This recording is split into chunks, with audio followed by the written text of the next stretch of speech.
நேர்களுக்கு வணக்கம். கருமுட்டைகள் குறைவாக இருக்கக்கூடியவர்களுக்கும் கருமுட்டைகளே இல்லாமல் தீர்ந்து போனவர்களுக்கும் மாற்று சிகிச்சையாக அவங்க தானமாக கருமுட்டை வாங்காமல் மாற்று சிகிச்சையாக வேறு என்ன செய்ய முடியும் அப்படின்னும் போது நம்ம கருமுட்டை பையில் ஸ்டெம் செல் இல்லைன்னா பிளேட்லெட் ரிச் பிளாஸ்மா இந்த மாதிரி க்ரோத் ஃபேக்டர்ஸ் இந்த பொருட்களை நம்ம செலுத்துறதுனால புதுசாக கருமுட்டைகள் உருவாகிறதுக்கு உண்டான வாய்ப்புகள் இருக்குது அப்படின்னு சொல்லி ஏற்கனவே என்னுடைய வீடியோஸில் உங்களுக்கு நான் தெளிவாக சொல்லியிருக்கிறேன். ஸோ இது கருமுட்டைகள் மட்டும் இல்லாமல் ஆண்களுக்கு உயிரணுக்கள் குறைவாக இருக்கவர்களுக்கும் சரி, உயிரணுக்களே இல்லாமல் இருக்கவங்களுக்கும் சரி, வெறப்பையில் இதே மாதிரி ஸ்டெம் செல் செலுத்துறதுனால புதுசாக இவங்களுக்கு உயிரணுக்கள் உற்பத்தி ஆகிறதுக்கு வாய்ப்புகள் இருக்குது அப்படின்றதையும் ஏற்கனவே என்னுடைய பழைய வீடியோஸில் நான் உங்களுக்கு தெளிவாக சொல்லியிருக்கிறேன். ஸோ அந்த வகையில் பார்த்திங்கன்னா ஏஆர்சி சர்வதேச கருத்தரிப்பு மையத்தில் ரொம்ப சிறப்பாக இந்த ஸ்டெம் செல் ட்ரீட்மெண்ட் அப்படின்றது நாங்கள் கொடுத்துட்ருக்குறோம்.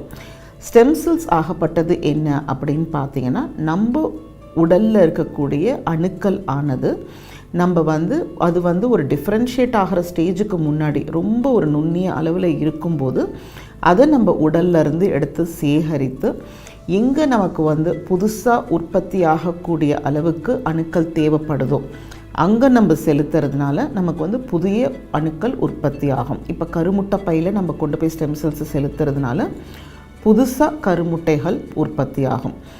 ஆணுடைய உறுப்பில் வெறப்பையில் கொண்டு போய் செலுத்துறதுனால புதுசாக உயிரணுக்கள் உற்பத்தி ஆகும்.